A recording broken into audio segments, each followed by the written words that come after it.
আসসালামু আলাইকুম। আমরা চলে এসেছি ব্রাম স্টোকারের ড্রাকুলার অন্তিম লগ্নে। রকিব হাসানের অনুবাদে এই রোমাঞ্চকর কাহিনীর আজ সপ্তম পর্ব। গত ৬টি পর্বে আপনারা যে ভয় আর উত্তেজনার সাক্ষী থেকেছেন, আশা করি এই পর্বটিও আপনাদের তেমনই মুগ্ধ করবে। যারা এখনও আমাদের চ্যানেলটিকে সাবস্ক্রাইব করেননি, তাদের কাছে অনুরোধ, সাবস্ক্রাইব করে নিন এবং শেষ পর্বের নোটিফিকেশন পেতে বেল বাটনটি ক্লিক করে রাখুন। তাহলে চলুন শোনা যাক ড্রাকুলার সপ্তম পর্ব।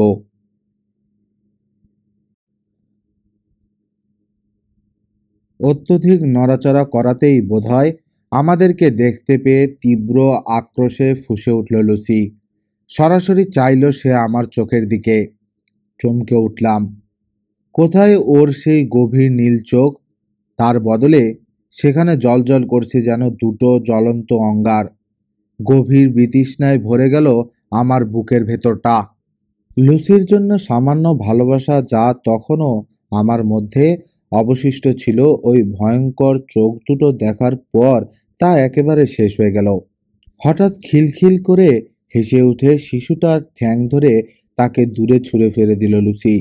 নরম ঘাসের ওপর আছড়ে পড়ে প্রচণ্ড শব্দে চেঁচিয়ে উঠল শিশুটা। কচি গলার তীক্ষ্ণ আর্তনাদে ভারী হয়ে উঠল নেশ বাতাস। সেদিকে বিন্দুমাত্র কান না দিয়ে আর্থারের দিকে কমার্ত দৃষ্টি হেনে মদালসা ভঙ্গিতে এগিয়ে আসতে থাকলো লুসি। আর্থারের কাছে থেকে মাত্র ২ গজ দূরে দাঁড়িয়ে হাত দুটো সামনে বাড়িয়ে আহ্বান করলো সে। তুমি ওদের সাথে কেন প্রিয়তম? এসো, আমার কাছে এসো। কতদিন থেকে তোমার বাহু পাশে ধরা দেবার জন্য ব্যাকুল হয়ে আছি আমি। জল তরঙ্গের মতো সুরেলা আওয়াজের মতো বেজে উঠল যেন লুসির কণ্ঠস্বর। ঝড় তুলল শরীরের প্রতিটি স্নায়ুতন্ত্রে। সে মায়াবী আহ্বানে সাড়া না দিয়ে পারা যায় না কিছুতেই। মন্ত্রমুগ্ধের মতো সামনে এগিয়ে যাচ্ছে আর্থার। ঠিক সেই মুহূর্তে ঝড়ের বেগে ছুটে এলেন প্রফেসর। লুসি আর আর্থারের মাঝখানে দাঁড়িয়ে পড়ে একটা ছোট্ট সোনার ক্রুশ তুলে ধরলেন লুসির দিকে। যেন জীবন্ত বৈদ্যুতিক তারে পা দিয়েছে এমনভাবে আর্তনাদ করে পেছনে ছিটকে পড়ল লুসি। পর মুহূর্তে ঘুরে দাঁড়িয়ে নিজেদের কবরখানার দিকে ছুটল, কিন্তু কবরখানার গেটের সামনে গিয়েই আবার থমকে দাঁড়ালো। ভাব দেখে বোঝা যাচ্ছে ভেতরে ঢোকার পথ খুঁজে পাচ্ছে না। গেটের ফাঁক ছিল সেখানে, যেখানে ধুনো মেশানো ময়দার ফালি দিয়ে বন্ধ করে দিয়েছে প্রফেসর। সেখানে বার কয়েক উকিঝুঁকি মেরে ঢোকার পথ না পেয়ে ঘুরে দাঁড়ালো লুসি। ক্রুব্ধ সংহার মূর্তি এখন ওর। কোনো রূপসী তরুণীর মুখ এতটা বীভৎস হতে পারে কল্পনাও করবে না কেউ। কোটর থেকে ঠিকরে বেরিয়ে আসতে চাইছে জলজলে লাল দুটো চোখ। আধখোলা ঠোঁটের ফাঁকে দেখা যাচ্ছে ঝকঝকে সাদা দাঁত।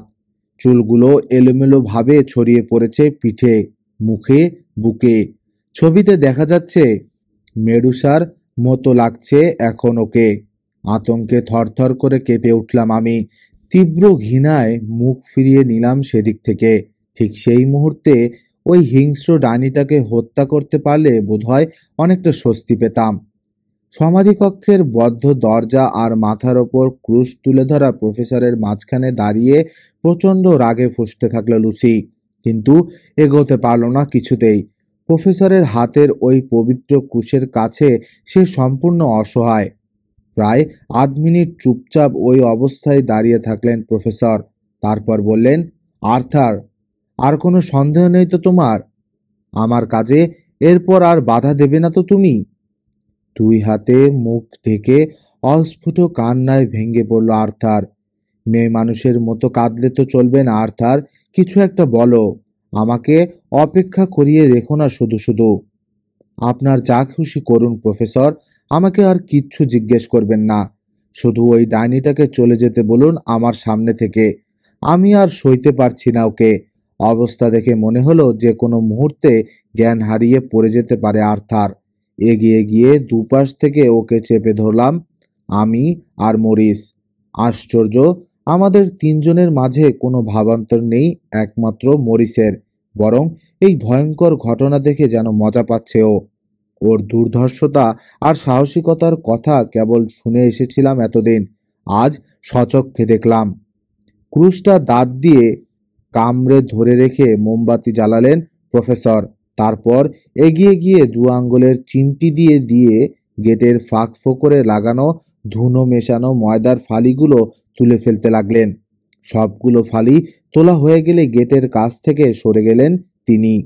সঙ্গে সঙ্গেই গেটের দিকে ছুটে গেল ডাইনিটা। চোখের সামনে আবছা হতে হতে একেবারে মিলিয়ে গেল ওর অবয়ব। এক মুহূর্ত আগে যেখানে দাঁড়িয়েছিল লুসি, সেখানে দেখা গেল এখন রূপোর মতো চিকচিকে একটা ধুলার ঘূর্ণি।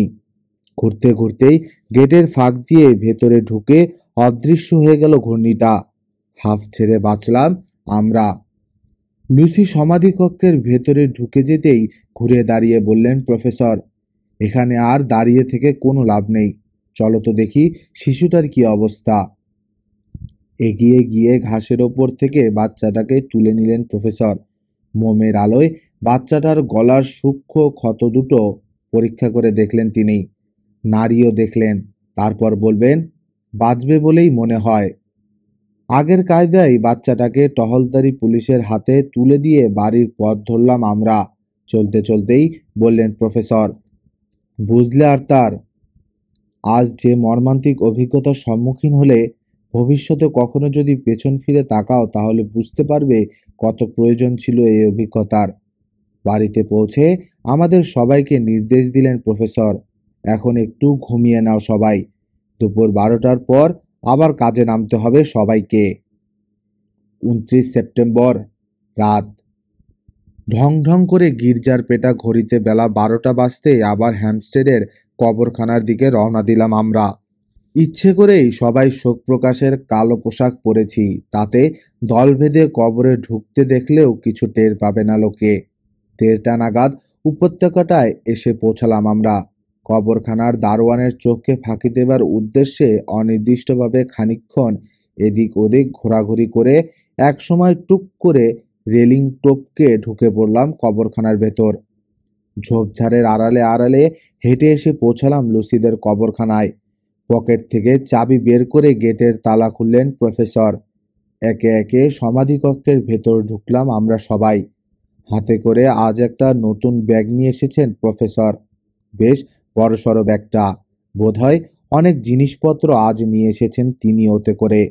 ব্যাগ থেকে 3টা বড় বড় মোমবাতি বের করে জ্বালিয়ে 2টো বসিয়ে দিলেন 2টো কফিনের ওপর। তৃতীয়টা আমার হাতে দিয়ে এগিয়ে গিয়ে লুসির কফিনের ডালাটা তুলে ধরলেন প্রফেসর। প্রায় একসাথে কফিনের ওপর ঝুঁকে দাঁড়ালাম আমি, আর্থার আর মরিস। সাথে সাথেই বাতাসে দোলানো বেতসলতার মতো থরথর করে কেঁপে উঠল আর্থার। বুক ভেঙে বেরিয়ে এলো একটা দীর্ঘ নিঃশ্বাস। মাত্র দিন দুয়েক আগে দেখে গেছি আমি লুসিকে। এই 2 দিনেই সৌন্দর্য আরো বৃদ্ধি পেয়েছে ওর, কিন্তু আজ আর ওর জন্যই বিন্দুমাত্র ভালোবাসা নেই আমার বুকে।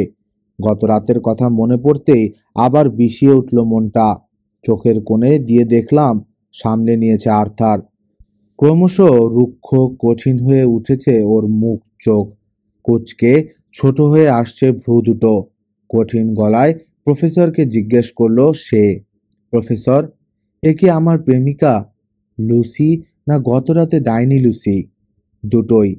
দিনের বেলাও তোমার প্রেমিকা, রাতে হয়ে ওঠে নরকের ঘৃণ্য কীট।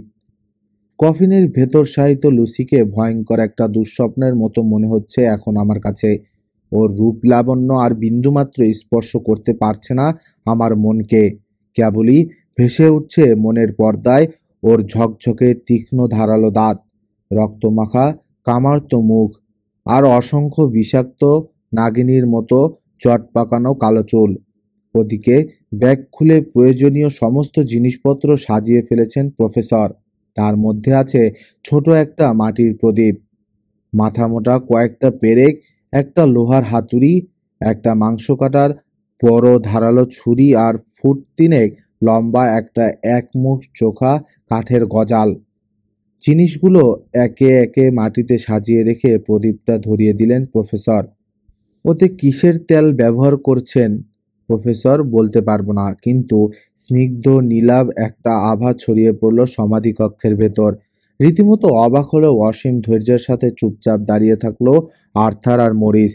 প্রস্তুতি পর্ব শেষ করে মুখ তুলে তাকালেন প্রফেসর। বললেন, কাজ শুরু করার আগে দু একটা কথা বলে নিতে চাই তোমাদের। জীবন মৃত আত্মাদের নিয়ে দীর্ঘদিন যারা চর্চা করেছেন, সেই সব প্রাচীন বিশেষজ্ঞদের জ্ঞান ও অভিজ্ঞতার অনুসরণ করেই এ কাজ হাত দিয়েছি আমি। কারো আত্মা জীবন মৃত্যুতে পরিণত হবার সঙ্গে সঙ্গে শুরু হয় তার অমরত্ব পাবার এক তীব্র লালসা। সম্পূর্ণভাবে কেউই মরে না, অমরত্ব পায় না, অথচ শতাব্দীর পর শতাব্দী মৃতদের সংখ্যা কেবল বাড়িয়েই চলে। কোনো সুস্থ মানুষ এরকম জীবন মৃতদের হাতে মারা যাওয়ার সঙ্গে সঙ্গে সেও হয়ে ওঠে জীবন মৃত। শিকারের জন্যে হন্যে হয়ে ঘুরে বেড়াতে শুরু করে নতুন জীবন মৃত আত্মাও। এমনই ভাবেই সে আদিমকাল থেকে আজ পর্যন্ত পৃথিবীতে কেবল বেড়েই চলেছে জীবন মৃতদের সংখ্যা। আর্থার, লুসির মৃত্যুশয্যায় তুমি লুসিকে চুমু খেতে যাচ্ছিলে না? যদি তা করতে তাহলে তোমার বিরুদ্ধেও আজ আমাদের এমনই করেই দল পাকাতে হতো। আজ যদি লুসিকে আমরা হত্যা না করি, আজ হোক, কাল হোক বা কদিন পরে হোক, তোমাদের জীবন মৃততে পরিণত করে ছাড়বেই সে। এ থেকে কিছুতেই নিষ্কৃত নেই তোমাদের। কারণ লুসি জানে তোমরা তিনজনেই ওকে ভালোবাসো। তাই বলছিলাম। প্রফেসরের কথার মাঝখানেই কথা বলে উঠল আর্থার। আর আমাদেরকে বোঝানোর দরকার নেই প্রফেসর, কাল রাতেই সব বুঝে গেছি আমরা। এখন শুধু কি করতে হবে তাই বলুন। Very good. খুশি হয়ে আর্থারের কাঁধ চেপে ধরে প্রচণ্ড এক ঝাঁকুনি দিলেন প্রফেসর। একটা অত্যন্ত কঠিন কাজ করতে হবে তোমাকে আর্থার। আমি লুসির মাথা কেটে মুখে রসুনের কোয়া পুড়ে দেবার সঙ্গে সঙ্গে ঈশ্বরের নাম নিয়ে এই কাঠের গজালটা সম্পূর্ণ বিধিয়ে দিতে হবে লুসির হৃৎপিণ্ডে। পারবে? পারবো। আশ্চর্য শান্ত আর্থারের গলা, যেন লোহার শিক দিয়ে গেঁথে একটা ট্রাউট মাছ ধরতে যাচ্ছে সে। হ্যাঁ, তুমি পারবে আর্থার, বলে গজালটা এগিয়ে দিলেন প্রফেসর। নাও ধরো। গজালের চোখা অংশটা ঠিক লুসির হৃৎপিণ্ড বরাবর ধরে আমি বলার সাথে সাথে এই হাতুড়ি দিয়ে প্রচণ্ড জোরে আঘাত হানবে গজালের ভোঁতা অংশে। খবরদার, এক আঘাতেই যেন গজালটা লুসির হৃৎপিণ্ড ভেদ করে।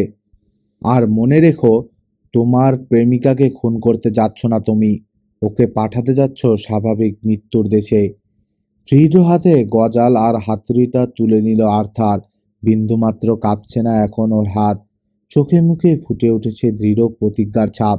ডান হাতে মাংস কাটার ছুরিটা তুলে নিয়ে শান্ত পায়ে কফিনের কাছে এগিয়ে গেলেন প্রফেসর। বাঁ হাতে ওর কতগুলো রসুনের কোয়া। কফিনের ডালাটা তুলে শক্ত করে ধরে রাখল মরিস।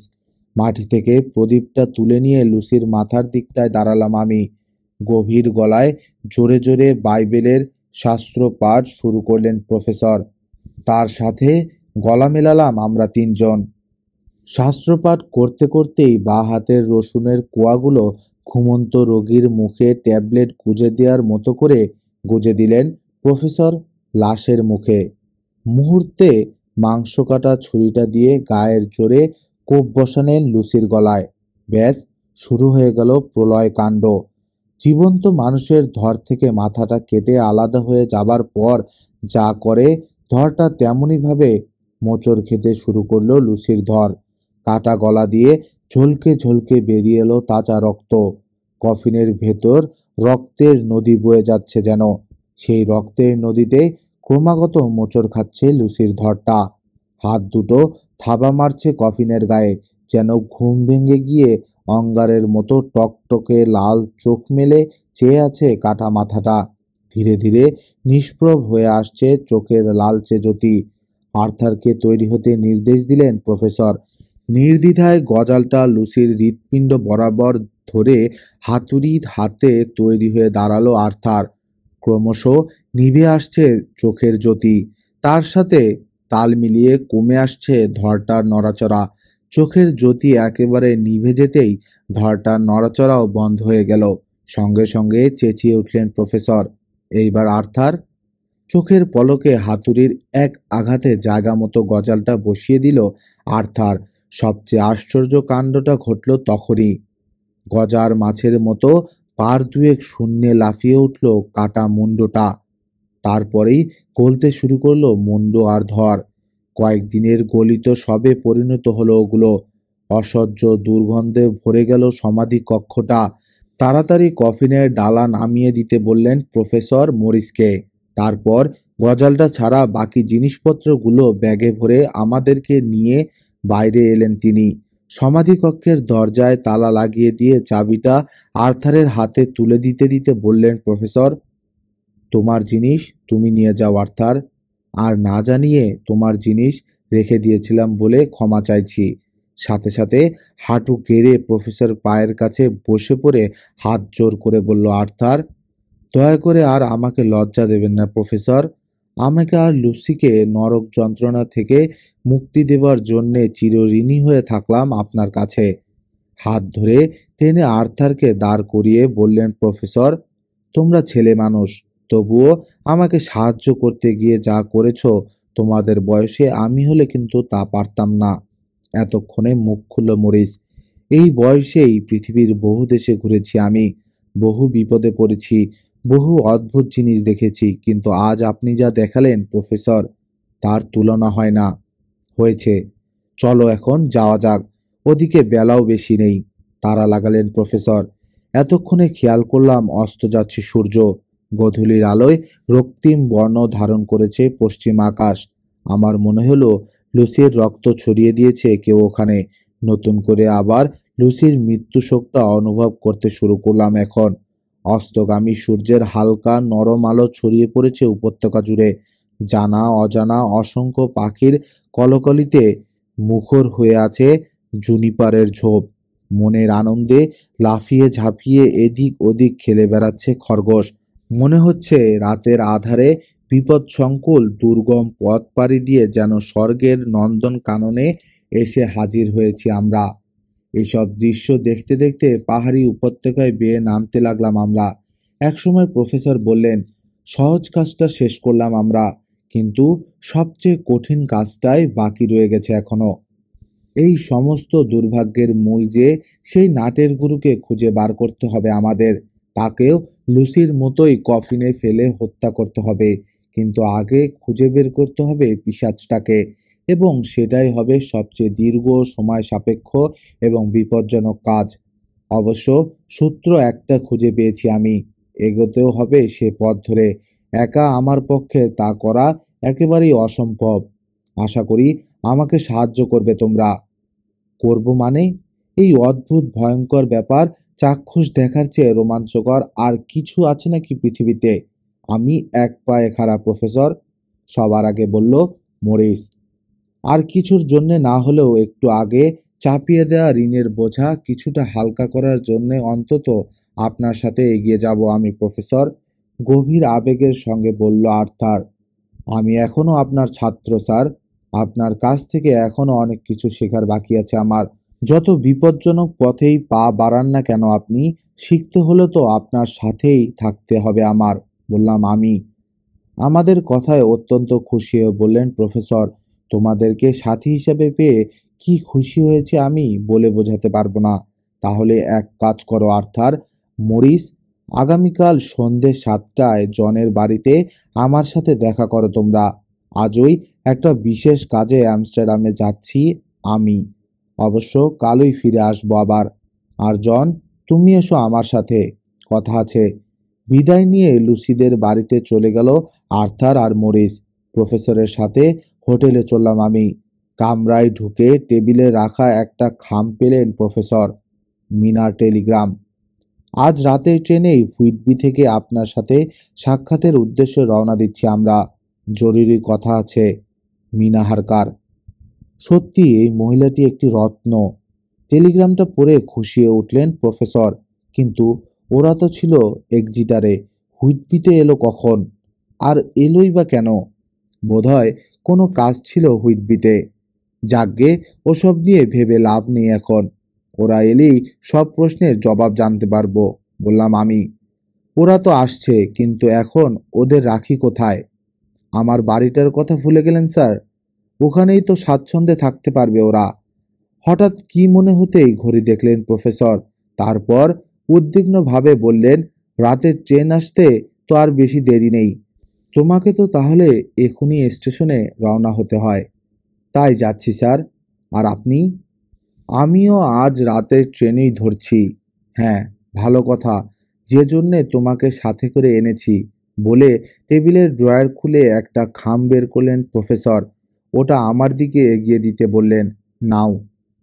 এটার ভেতর মিনার স্বামী জনাথনের ট্রান্সিলভেনিয়া ভ্রমণের এক অদ্ভুত কাহিনী লেখা আছে। জনাথনের ডায়েরির কপি এটা। অবসর সময়ে পড়ে দেখো, অজানা অনেক প্রশ্নের জবাব পাবে। হারিয়ে ফেলো না কিন্তু আবার। আমার কাছে এটা সোনার খনির চেয়েও মূল্যবান। না না স্যার, সে ব্যাপারে নিশ্চিন্ত থাকতে পারেন আপনি। তাহলে আমি এখন যাচ্ছি স্যার। এসো। খামটা হাতে করে বেরিয়ে এলাম। হাত ঘড়িতে দেখলাম ট্রেন এসে পড়ার সময় প্রায় হয়ে গেছে। হাতে অল্প সময়। যেভাবেই হোক এই অল্প সময়ের মধ্যেই স্টেশনে পৌঁছাতে হবে আমাকে। ডাক্তার জন সেওয়ার্ডের ডায়েরি থেকে 30 সেপ্টেম্বর। গতরাতে হারকার দম্পতিকে নিয়ে ফিরতে ফিরতে অনেক রাত হয়ে গিয়েছিল। সদ্য ঘুম থেকে উঠে মুখ হাত ধুয়ে অপেক্ষা করছি এমন সময় ঘরের দরজায় টোকা পড়ল। আসতে পারি? মিসেস হারকারের কণ্ঠস্বর। নিশ্চয়ই, আসুন। সানন্দে অভ্যর্থনা জানালাম। হাসি মুখে ঘরে এসে ঢুকলেন হারকার দম্পতি। আপনার সাথে একটু গল্প করার লোভ সামলাতে পারলাম না। তা খুব ব্যস্ত নাকি? জিজ্ঞেস করলেন মিসেস হারকার। আরে না না, আসলে আপনাদের জন্যই অপেক্ষা করছিলাম আমি। গতকাল রাতেই আলাপ করতে চেয়েছিলাম, কিন্তু রাত বেশি হয়ে যাওয়ায় সেই ইচ্ছে ত্যাগ করতে হলো। আরে দাঁড়িয়ে রইলেন যে, বসুন না। চেয়ারটা টেনে নিয়ে এসে ঠিক আমার মুখোমুখি বসলেন মিসেস হারকার। পরিচ্ছন্ন ঘরোয়া পোশাকে অপূর্ব লাগছে ওকে। কোণের দিকের একটা চেয়ারে বসলেন মিস্টার হারকার। এর আগে আপনাকে না দেখলেও আপনার অনেক প্রশংসা শুনেছি লুসির মুখে, বলেন মিনা হারকার। রোগের শুরু থেকে শেষ পর্যন্ত লুসির শয্যাপার্শ্বে ছিলেন আপনি। কিছু মনে না করলে আপনার মুখ থেকেই সে সম্পর্কে সব কথা শুনতে চাই। না না, মনে করার কি আছে? তবে মিসেস হারকারের চোখের দিকে তাকিয়ে থেমে গেলাম হঠাৎ। মিষ্টি করে হাসলেন মিসেস হারকার। থামলেন কেন, বলুন। বলতে বাধা নেই মিসেস হারকার, কিন্তু সব কথা বিশ্বাস করবেন কিনা সন্দেহ। নিঃসংকোচে বলতে পারেন ডাক্তার সেওয়ার্ড। তাহলে নিন। টেবিলের ড্রয়ার থেকে আমার ডায়েরিটা বের করে মিসেস হারকারের দিকে এগিয়ে দিলাম। সময় মতো পড়ে দেখবেন এটা। সব কথা জানতে পারবেন। অসংখ্য ধন্যবাদ আপনাকে ডাক্তার। ডায়েরিটা পেয়ে অত্যন্ত খুশি হলেন মিসেস হারকার। এই সময় চাকর এসে জানালো টেবিলে খাবার দেয়া হয়েছে। উঠে দাঁড়িয়ে ডাইনিং রুমের দিকে পা বাড়ালাম আমরা। খেতে খেতেই আলাপ জমে উঠল মিস্টার হারকারের সঙ্গে। কথায় কথায় জানা গেল স্যামুয়েল এফ বিলিংটন অ্যান্ড সনকে লেখা চিঠির জবাব পেয়েই কাঠের বাক্সগুলো পাঠানোর তদন্ত করতে হুইটবিতে গিয়েছিলেন ওরা। ওখানকার কাজ শেষ হয়েছে আপনার? হয়েছে। পাইপে তামাক ঠাসতে ঠাসতে বললেন মিস্টার হারকার। শুধু বিলিংটনই নয়, কিংস ক্রস রেল স্টেশন, এমনকি মেসার্স কাটার অ্যান্ড প্যাটারসন কোম্পানিতেও হানা দিয়েছি আমি। এতে একটা জিনিস পরিষ্কার হয়ে গেছে। কাউন্ট ড্রাকুলার পাঠানো মাটি ভর্তি 50টা কাঠের বাক্স ডিমেটার জাহাজে করে ঠিকমতোই ভার্না থেকে হুইটবিতে গিয়ে পৌঁছল। অবশ্য বাক্সগুলো এখন কোথায় জানি না আমি। চকিতে একটা সম্ভাবনার কথা মনে পড়ে গেল আমার। আমার হাসপাতালের নার্সের কাছে শুনেছিলাম গত পরশু কারফ্যাক্সের পুরনো গির্জা থেকে কয়েকটা বাক্স ঠেলাগাড়ি করে সরিয়ে নেয়ার সময় ঠেলাওয়ালা দুজনকে খুন করে ফেলতে যায় রেনফিল্ড। তাহলে বাক্সগুলো কোথায় সরিয়ে নেওয়া হচ্ছে জানে কি নার্স? আমার বাড়ির আশেপাশের জায়গাটা একটু ঘুরে দেখবেন বলে উঠে পড়লেন হারকার দম্পতি। পড়ার ঘরে ফিরে এসে প্রফেসরের দেয়া মিস্টার হারকারের ডায়েরির টাইপ করা কপিটা পড়তে বসলাম। প্রায় সঙ্গে সঙ্গেই অদ্ভুত এক জগতে প্রবেশ করলাম আমি। পড়তে পড়তে কোন দিক দিয়ে যে সময় কেটে গেল টেরই পেলাম না। পড়া শেষ হলেও অনেকক্ষণ গুম মেরে বসে বসে ভাবতে থাকলাম। কাউন্ট ড্রাকুলার আশ্চর্য কাহিনী পড়ার পর কতগুলো অদ্ভুত চিন্তায় পেয়ে বসলো আমাকে। পুরনো গির্জায় গিয়ে কার সাথে কথা বলে রেনফিল্ড? স্বাভাবিক বাদুড়ের মতো ওড়ে না। জ্যোৎস্না রাতে দেখা ওই বাদুরটার সাথে কোনো সম্পর্ক আছে কি কাউন্ট ড্রাকুলার? লুসির মৃত্যুর জন্য দায়ী কি ওই রক্তলোভী পিশাচটাই? হঠাৎ মিসেস হারকারের দরজায় টোকা দেবার শব্দে চমক ভাঙল আমার। ফিরে এসেছেন ওরা। বিকেলের দিকে আমাকে ধরলেন মিসেস হারকার। ডাক্তার সেওয়ার্ড, দুপুরের খাওয়া দাওয়ার পর আপনার ডায়েরিটা পড়ে জানতে পারলাম অনেক কিছুই, কিন্তু এখন আমার একটা অনুরোধ রাখতে হবে আমাকে। রেনফিল্ড সম্পর্কে দারুণ কৌতূহল বোধ করছি আমি। চলুন না দয়া করে, পাগলটাকে একবার দেখাবেন আমাকে। আপত্তি নেই, চলুন। মিসেস হারকারকে নিয়ে ঢোকার আগে মজা করার জন্য আমি একা একবার রেনফিল্ডের কাছ থেকে অনুমতি নিতে ঢুকলাম ওর ঘরে। বিছানায় চিত হয়ে শটান শুয়ে আছে রেনফিল্ড। আমাকে ঢুকতে দেখে গম্ভীরভাবে ঘাড় ফিরিয়ে চাইল। ওকে বললাম, একজন ভদ্রমহিলা দেখা করতে চান তোমার সাথে রেনফিল্ড। ভুরু কুঁচকে জানতে চাইল সে। কেন? এমনি, হাসপাতাল পরিদর্শন করতে এসেছেন উনি। হাসপাতালের জ্ঞানী লোকদের সাথে পরিচিত হবার তার ভারী ইচ্ছা। ঠিক আছে, নিয়ে আসুন, অনুমতি দিল রেনফিল্ড। হঠাৎ তরাক করে উঠে পড়ল সে বিছানা থেকে। না, দাঁড়ান, ঘরটা পরিষ্কার করে নেই একটু, বলেই অদ্ভুত কায়দায় ঘর গোছাতে শুরু করলো রেনফিল্ড। কেউ কিছু বুঝে ওঠার আগেই ওর বাক্স খুলে সবকটা মাছি আর মাকড়সা মুখে পুরে গিলে ফেলল সে। ঘরের এখানে ওখানে ভালো মতো খুঁজে পেতে দেখলো আর কোনো মাছি, মাকড়সা বা ওই জাতীয় কোনো জীবন্ত প্রাণী আছে কিনা। নেই। এ ব্যাপারে নিশ্চিত হয়ে বিছানার ওপর থেকে একটা বালিশ এনে ওর বাক্সটার ওপর বিছিয়ে গম্ভীর ভারিক্কি চালে ওটার ওপর গিয়ে আরাম করে বসলো রেনফিল্ড। তারপর অনেকটা হুকুমের মতো করে বলল আমাকে, যান, নিয়ে আসুন ওকে। রেনফিল্ডের রকম সকম দেখে ভীষণ হাসি পেল, কিন্তু ও আবার দুঃখ পাবে মনে করে হাসলাম না। আমার সাথে রেনফিল্ডের ঘরে ঢুকেই অত্যন্ত আন্তরিকতার সাথে রেনফিল্ডের দিকে হাতটা বাড়িয়ে দিয়ে হেসে বললেন, মিসেস হারকার, আপনার সাথে পরিচিত হয়ে দারুণ খুশি হলাম মিস্টার রেনফিল্ড। সঙ্গে সঙ্গে মিসেস হারকারের কথার জবাব দিল না রেনফিল্ড। বাড়িয়ে ধরা হাতের দিকেও হাত বাড়িয়ে দিল না, বরং গভীর পর্যবেক্ষণের দৃষ্টিতে মিসেস হারকারের দিকে তাকিয়ে থাকতে থাকতে আপন মনেই বলল সে, হো হো, ভয়ঙ্কর বিপদ এগিয়ে আসছে দেখতে পাচ্ছি। কিসের বিপদ? কার বিপদ রেনফিল্ড? জিজ্ঞেস করলাম আমি। বিজ্ঞের মতো মাথা দোলালো রেনফিল্ড, কিন্তু আমার কথার জবাব দিল না। মিসেস হারকারের দিকে চেয়ে বলল, এখানে এসেছেন কেন? আপনাকে দেখতে, মিষ্টি হেসে জবাব দিলেন মিসেস হারকার। মস্ত ভুল করেছেন আপনি মিসেস হারকার। আজ রাতেই উনি আসবেন আমার এখানে। আপনার গায়ের গন্ধও পেয়ে যাবেন। তারপর তারপর আপনাকে খুঁজে বের করতে কিছুমাত্র বেগ পেতে হবে না তাকে। কে আসবেন? কেন আসবেন রেনফিল্ড? আর মিসেস হারকারের নামই বা জানলে কিভাবে তুমি? বিস্মিত হয়ে জিজ্ঞেস করলাম আমি। হে হে করে দেতো হাসি হেসে বলল রেনফিল্ড, কে আসবেন বললে চিনবেন নাকি তাকে?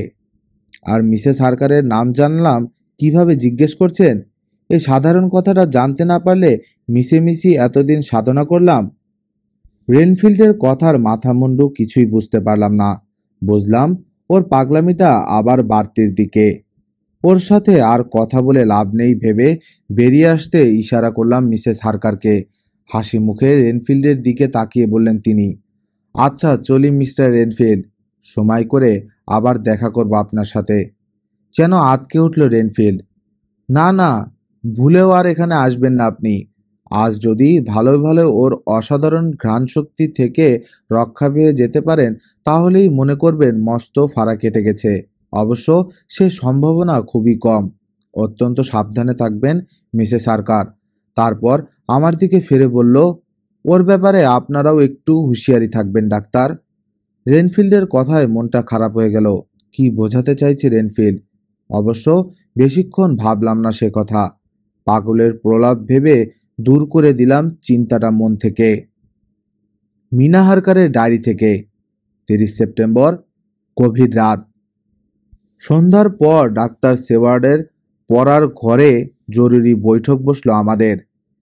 গোল টেবিলটা ঘিরে বসেছি আমি, জনাথন, লর্ড কোরালমিং, মিস্টার মরিস, ডাক্তার সেওয়ার্ড আর প্রফেসর ভ্যান হেলসিং। একবার কেসে গলাটা পরিষ্কার করে নিয়ে কথা শুরু করলেন প্রফেসর। আজ এক বিশেষ প্রয়োজনে সবাই এখানে জমায়েত হয়েছি আমরা। এক ভয়ঙ্কর অদৃশ্য শত্রু প্রতিনিয়ত আমাদের পাশে ঘুরে বেড়াচ্ছে। তাকে কোথায়, কখন, কিভাবে ঘায়েল করব সে বিষয়েই আজ আলোচনা করব। কিন্তু তার আগে শত্রুর চরিত্র সম্পর্কে কিছু বলে নেওয়া প্রয়োজন আমাদের। আমাদের মধ্যে কেউই ভ্যাম্পায়ার বা রক্তচোষা বাদুড়ের অস্তিত্বকে অস্বীকার করতে পারবে না। এই রক্তচোষা বাদুড়ের সাথে তুলনা করা যায় আমাদের শত্রুকে। জীবনের বহু বিচিত্র অভিজ্ঞতা সত্ত্বেও ব্যাপারটা সম্পর্কে প্রথম নিশ্চিন্ত হতে পারিনি আমি। অশরীরী এক পিশাচ লুসির রক্ত খেয়ে দিন দিন শক্তিশালী হচ্ছে, এটা প্রথমেই ধরতে পেরেছিলাম। কিন্তু কোনো আকৃতিতে সে আসে যায় সেটা বুঝতে যথেষ্ট সময় অপেক্ষা করতে হয়েছে আমাকে। ভয়ঙ্কর এই পিশাচেরা যে কোনো মুহূর্তে যে কোনো প্রাণীর আকৃতি ধারণ করতে পারে। ঝড়, বৃষ্টি, বজ্রের মতো যে কোনো প্রাকৃতিক শক্তিকেও ব্যবহার করতে পারে চোখের পলকে। হতে পারে ছোট বড় যা খুশি। সাধারণত নেকড়ে বা বাদুড়ের রূপ নিতেই বেশি ভালোবাসে ওরা। ড্রাকুলার প্রাসাদ দুর্গে জ্যোৎস্না প্লাবিত গভীর রাতে ধূলিকণা থেকে তাদের মানুষের রূপ নিতেও দেখেছে জনাথন। নিজেদের চারপাশে ঘন কুয়াশা বা ঝড়ের পরিমণ্ডল সৃষ্টি করতে পারে এই অশুভ শক্তিরা। ডিমেটার জাহাজে ঘটনা এর জ্বলন্ত প্রমাণ। শুধু তাই নয়, যখন যেখানে খুশি অবাধে যাতায়াত করতে পারে এরা। এমনকি ভারী ডালাবদ্ধ কফিনের মধ্যে থেকেও এই পিশাচদের ভীষণ অমানসিক শক্তি যে কতটা হতে পারে তা আমাদের কল্পনারও বাইরে। কিন্তু এত ক্ষমতা থাকা সত্ত্বেও এরা স্বাধীন নয়। সুনির্দিষ্ট কতগুলো প্রাকৃতিক নিয়মের আওতার ভেতরে এদেরকে থাকতে হয়। কেউ যেচে তাকে না ডাকলে বা অনুকূল পরিবেশ না পেলে কখনো কোথাও অনুপ্রবেশ করতে পারে না এরা। কফিনে বা এরকম কোনো জায়গায় নির্দিষ্ট একটা আধারের কেন্দ্রে এদেরকে বাস করতে হয়। সূর্যাস্তের পর থেকে ভোরে মোরগ ডাকার আগ পর্যন্ত বাইরের পৃথিবীতে চলাফেরা করে বেড়াতে পারে এরা। তারপরেই সুরসুর করে ফিরে যেতে হয় নিজেদের বাসস্থানে। রসুন, ধুনো এবং পবিত্র ক্রুশকে জমের মতো ভয় করে এরা। এমনকি কফিনের ওপর বুনো গোলাপের ডাল বিছিয়ে রাখলেও তার ভেতর থেকে বেরিয়ে আসতে পারবে না পিশাচেরা। আর বয়স, তিনকালের পরিধি দিয়ে এই শয়তানদের বয়স মাপা যায় না। জীবন্ত প্রাণীদেহ থেকে রক্ত পান করে শতাব্দীর পর শতাব্দী বেঁচে থাকতে পারে এরা। মাসের পর মাস কিছু না খেয়েও থাকতে পারে। তখন মনে হয় বয়স বেড়ে গেছে এদের। আবার রক্ত খেয়ে নিলেই আগের মতো তরুণ হয়ে যায়। ঘোড়াগাড়িতে লুসির পাশে তরুণ ড্রাকুলাকে দেখে চমকে যায় জনাথন। আসলে অবাক হবার কিছুই ছিল না। লুসির রক্ত, সেই সাথে লুসির ধমনীতে প্রবেশ করানো আমাদের কয়েকজনেরও রক্ত খেয়ে খেয়ে ওরকম তরুণ হয়ে গিয়েছিল ড্রাকুলা। এই ভয়ঙ্কর শক্তিশালী শত্রুর বিরুদ্ধে কিভাবে সংগ্রাম করতে পারি আমরা, কোথায় খুঁজে পাওয়া যাবে তাকে, এ সম্পর্কে ভালো মতো ভেবে দেখতে হবে আমাদের। কাজটা অত্যন্ত দুরূহ এবং বিপজ্জনক। একবার হেরে গেলে তার পরিণতি নিশ্চিত মৃত্যু। এবং এই মৃত্যুই এর শেষ নয়। শয়তানের শিকার হয়ে মৃত্যুর পর তারই মতো এক ভয়ঙ্কর প্রেতাত্মা হয়ে রাতের অন্ধকারে আত্মগোপন করে বেড়াতে হবে। আর অতি প্রিয়জনদের শরীরের রক্ত পান করতেও তখন বিন্দুমাত্র দ্বিধা হবে না আমাদের। তবু নিজের জীবন তুচ্ছ করেও আত্মীয় স্বজন এবং পৃথিবীর অগণতি মানুষের মুখ চেয়ে এই শয়তানের বিরুদ্ধে রুখে দাঁড়াতে হবে আমাদের। এই পবিত্র কর্তব্য থেকে কিছুতেই সরে দাঁড়াতে পারি না আমরা। কারণ এ না করলে মৃত্যুর পর একদিন যখন সৃষ্টিকর্তার সামনে দাঁড়াবো, তখন তার কাছে কি জবাব দেব আমরা? দিনের পর দিন মানুষের জীবন থেকে তার দেয়া আলো, গান, ভালোবাসাকে ছিনিয়ে নেবে এক অন্ধকারের পিশাচ। সব জেনে শুনেও আমরা তার প্রতিকার না করে গেলে কি আমাদের ঘৃণার চোখে দেখবেন না ঈশ্বর? আমি বৃদ্ধ হয়েও যদি এই ভয়ঙ্কর বিরোধিতা করতে এগিয়ে যাই, তোমরা তরুণ হয়ে কি বসে থাকবে? বলো, জবাব দাও। আবেগে উত্তেজনায় গমগম করে উঠল প্রফেসরের ভরাট কণ্ঠস্বর। ধীরে ধীরে টেবিলের ওপর হাত বিছিয়ে দিল জনাথন। তার হাতের ওপর হাত রাখলাম আমি। দুজনের হয়ে জনাথন বলল, আমাদের দুজনকে আপনার বিশ্বস্ত সহযোগী ধরতে পারেন প্রফেসর। তিনজনের দিকেই তিনজন নীরব দৃষ্টি বিনিময় করলেন ডাক্তার সেওয়ার্ড, লর্ড গোডালমিং আর মিস্টার মরিস। তারপর একে একে আমাদের হাতের ওপর হাত রাখলেন ওরা তিন বন্ধু। তিনজনের হয়ে বললেন মিস্টার মরিস, আমাদের কথা তো আগেই আপনাকে জানিয়েছি professor. Very good, very good. তোমাদের সাহস আর আমার ওপর বিশ্বাস দেখে ভারী খুশি হলাম। বলতে বলতে উঠে দাঁড়িয়ে একটু সামনে ঝুঁকে আমাদের পাঁচজনের হাতগুলো দু হাতে চেপে ধরলেন প্রফেসর। তারপর হাত ছেড়ে দিয়ে আবার বসে পড়লেন চেয়ারে। আমরাও টেবিলের ওপর থেকে আমাদের হাত তুলে আনলাম। সবার মুখের দিকে একবার চোখ বুলিয়ে নিয়ে আবার বলতে শুরু করলেন প্রফেসর, আমাদের এই সম্মিলিত শক্তি নিয়ে এবার কাজে ঝাঁপিয়ে পড়তে হবে। কিভাবে? প্রথমেই খুঁজে বার করতে হবে নাটের গুরু কাউন্ট ড্রাকুলার বাসস্থানটা। জনাথন আর মিনার ডায়েরি পড়ে এবং অন্যান্য জায়গায় খোঁজখবর করে আমি জানতে পেরেছি ড্রাকুলার প্রাসাদ দুর্গ থেকে 50টা কাঠের বাক্স কারফ্যাক্সের পুরনো গির্জায় পৌঁছানোর পর কয়েকটা কাঠের বাক্স আবার ঠেলাগাড়িতে করে কোথাও সরিয়ে নেয়া। প্রফেসরের কথার মাঝেই হঠাৎ লাফিয়ে উঠে ছুটে ঘর থেকে বেরিয়ে গেলেন মিস্টার মরিস। ব্যাপার কি ভাবছি, এমন সময় বাইরে থেকে ভেসে আসা পিস্তলের গুলির শব্দে চমকে উঠলাম সবাই। সঙ্গে সঙ্গে আমাদের ঘরের একপাশে জানালার কাচের সার্সি ভেঙে ঝনঝন শব্দে ছড়িয়ে পড়ল মেঝেতে। দারুণ ভয় পেয়ে গিয়ে চেঁচিয়ে উঠলাম আমি। এক লাফে চেয়ার ছেড়ে উঠে দাঁড়ালো সবাই। এই সময় পিস্তল হাতে ঘরে ঢুকলেন মিস্টার মরিস। উত্তেজিতভাবে বললেন, আপনার কথা শুনতে শুনতে হঠাৎ ওই জানালাটার দিকে চোখ পড়ে যায় আমার প্রফেসর। দেখলাম কালো মতো কি একটা উড়ে বেড়াচ্ছে জানালার কাছে। ব্যাপারটা দেখার জন্যে বাইরে বেরোতেই দেখি জানালার কাছের সার্সি গায়ে এসে বসার চেষ্টা করছে একটা প্রকাণ্ড বাদুড়। সাথে সাথেই কোমর থেকে পিস্তল তুলে গুলি করলাম। ওটার গায়ে গুলি লেগেছে? মৃদু হেসে জানতে চাইল প্রফেসর। এটাই আশ্চর্য প্রফেসর, লক্ষ্যভ্রষ্ট হয় না আমার নিশানা, হলপ করে বলতে পারি আজও হয়নি, অথচ গুলি খেয়েও দিব্যি উড়ে চলে গেল বাদুড়টা, যেন গুলিটা লাগেইনি ওটার গায়ে। আর বাদুড়টার ওড়ার কায়দাও অদ্ভুত। ওটা বাদুড় নয় মরিস, কাজেই তোমার গুলি লাগলেও মরবে কেন ওটা? আসলে রাতের বেলা মারা যায় না ওদের, গুলি ছুড়ে তো নয়ই। শয়তানটাকে মারতে হলে সবার আগে ওটার আস্তানা খুঁজে বার করতে হবে আমাদের, এবং সেজন্য ভোর হলেই কারফ্যাক্সের পুরনো গির্জায় হানা দিতে চাই আমি। প্রথমে গুনে দেখতে হবে 50টার ভেতর কটা কফিন অবশিষ্ট আছে ওই গির্জার। তারপর জানতে হবে কোথায় সরিয়ে নেওয়া হয়েছে বাকিগুলো। তারপর সূর্যোদয় থেকে সূর্যাস্ত এই সময়ের মধ্যে কফিনের ভেতরই হত্যা করতে হবে হারামিটাকে। ঠিক, অত্যন্ত উৎসাহের সাথে বললেন মিস্টার মরিস। অযথা সময় নষ্ট করা উচিত হবে না। তা মিসেস হারকারও কি যাবেন আমাদের সাথে? দরকার নেই, নিষেধ করলেন প্রফেসর। এই অজানা বিপদের মধ্যে ওকে টেনে নিয়ে গিয়ে লাভ কি? ওদের সাথে যাবার প্রচণ্ড ইচ্ছা থাকা সত্ত্বেও প্রতিবাদ করতে পারলাম না। হাতঘড়ির দিকে চেয়ে বললেন মিস্টার মরিস, যথেষ্ট রাত হয়েছে, এখন একটু জিরিয়ে নিলে হয় না? সেই ভোরে উঠে তো আবার বেরিয়ে পড়তে হবে আমাদের। হ্যাঁ, যার যার ঘরে গিয়ে শুয়ে পড়ো সবাই, আদেশ দিলেন প্রফেসর। ঘরে এসে বিছানায় শুয়ে পড়লাম আমি আর জনাথন। প্রায় সঙ্গে সঙ্গে ঘুমিয়ে পড়ল জনাথন, কিন্তু আমার চোখে ঘুম এলো না কিছুতেই। কেবলই মনে হতে লাগলো রেনফিল্ডের কথা। আমাকে বারবার হুঁশিয়ারি করছিল কেন সে? ওই পাগলটার কথার ভেতর কি সত্যতা কিছু আছে? কতক্ষণ জেগে শুয়েছিলাম জানি না।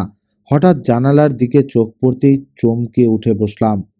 হালকা জ্যোৎস্নায় চোখে পড়ল জানালার কাছে বারবার উড়ে আসছে বাদুড়টা। লাল জল জ্বলে দুটো চোখ ওটার। আশ্চর্য, বেশ কিছুদিন আগে লুসির ঘরে জানালায় বসে থাকতে দেখেছিলাম আমি এটাকেই। হাতের কাছে আর কিছু না পেয়ে একটা বালিশ তুলে নিয়ে ওটার দিকে ছুঁড়ে মারলাম আমি। জানালার গায়ে চাপা থ্যাপ শব্দ করে গড়িয়ে মাটিতে পড়ে গেল বালিশটা। সে শব্দে ঘুম ভেঙে গেল জনাথনের। কি হলো বলে এক লাফে বিছানার ওপর উঠে বসল জনাথন। ওই বাদুড়টা, আঙ্গুল দিয়ে জানালার দিকে নির্দেশ করতেই গিয়েই দেখলাম নেই ওটা ওখানে, চলে গেছে। চিন্তিতভাবে জানালার দিকে কিছুক্ষণ চেয়ে থাকলো জনাথন। তারপর আমাকে শুয়ে ঘুমিয়ে পড়তে বলে নিজেও শুয়ে পড়ল আবার। কিন্তু জানি বাকি রাতটা আর কিছুতেই ঘুম আসবে না আমার। অগত্যা বাতি জ্বেলে ডায়েরি লিখতে বসলাম। জনাথন হারকারের ডায়েরি থেকে 1 অক্টোবর। সারাটা দিন কারফ্যাক্সের গির্জার আশেপাশে ঘুরে বেরিয়েও ভেতরে ঢুকতে পারলাম না, কারণ সদর দরজা ছাড়া ভেতরে ঢোকার আর কোনো পথ নেই। দরজাটা তালা মারা, চাবি গির্জার দারোয়ানের কাছে। গির্জা সংলগ্ন আলাদা একটা ছোট্ট ঘরে থাকে দারোয়ান। ওই চাবি ছাড়া গির্জার ভেতর ঢোকা অসম্ভব। যেভাবেই হোক ওই চাবিটা দরকার আমাদের, এক সময় বললেন প্রফেসর। কিন্তু কি করে জোগাড় করা যায় চাবি? শেষ পর্যন্ত দারোয়ানের সাথে ভাব জমিয়ে ঘরে ঢুকে এক ফাঁকে ওর বিছানার তলা থেকে এক জোড়া চাবির একটা চুরি করে নিয়ে এলেন মিস্টার মরিস। ভারী পেতলের চাবিটা প্রফেসরের হাতে তুলে দিতেই খুশিতে উদ্ভাসিত হয়ে উঠল তার মুখ। বললেন, দিনের বেলায় দারোয়ানের চোখ এড়িয়ে গির্জার ভেতরে ঢোকা যাবে না কিছুতেই, অতএব রাতেই চেষ্টা করে দেখতে হবে।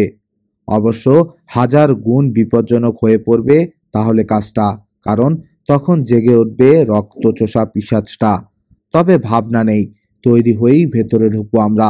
শুধু বিপদের সময় সাহস হারিয়ে না ফেললেই হলো। এখন চলো কোথাও বসে খেয়ে নিয়ে যাক। গির্জা থেকে বেশ কিছুটা দূরে এক জায়গায় বসে খাওয়া সেরে নিলাম আমরা। জায়গাটা চমৎকার।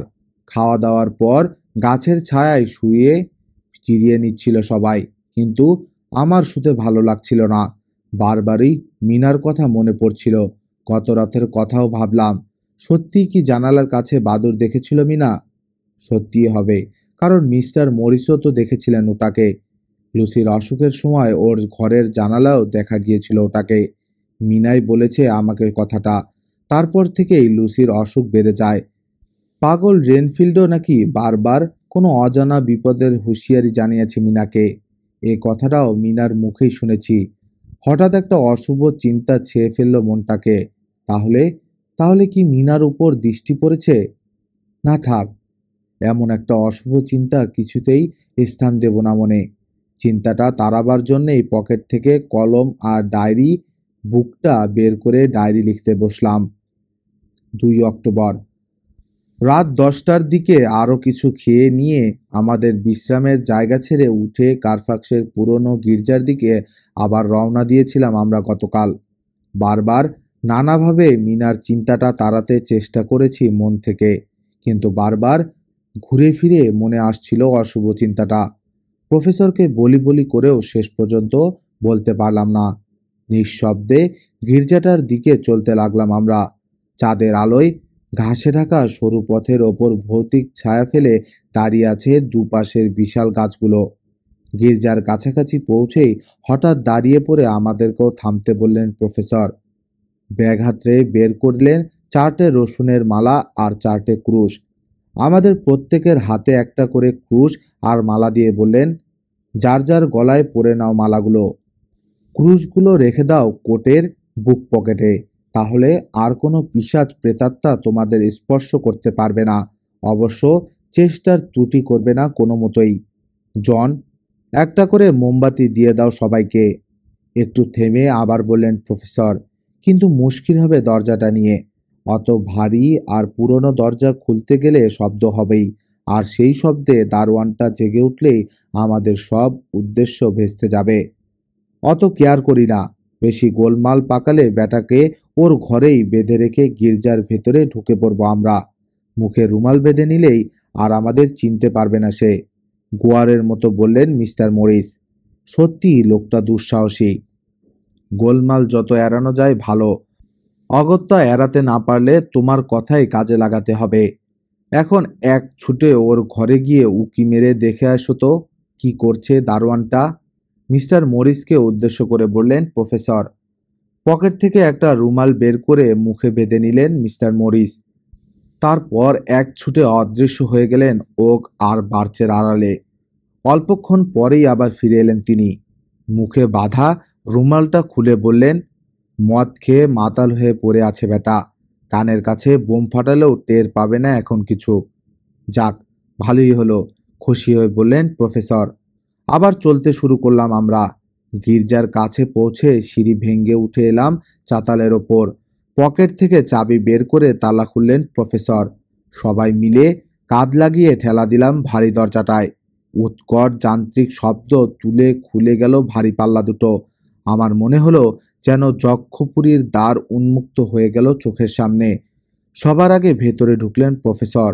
তারপর এক এক করে আমরা সবাই ঢুকে পড়ে ভেতর থেকে ভিড়িয়ে দিলাম দরজাটা। যে যার মোমবাতি জ্বালিয়ে নিতেই চোখে পড়ল ধাপে ধাপে সিঁড়ি নেমে গেছে নিচের দিকে। দল বেঁধে সেই সিঁড়ি ভেঙে নিচে নামতে লাগলাম আমরা। সবার আগে নামছেন প্রফেসর।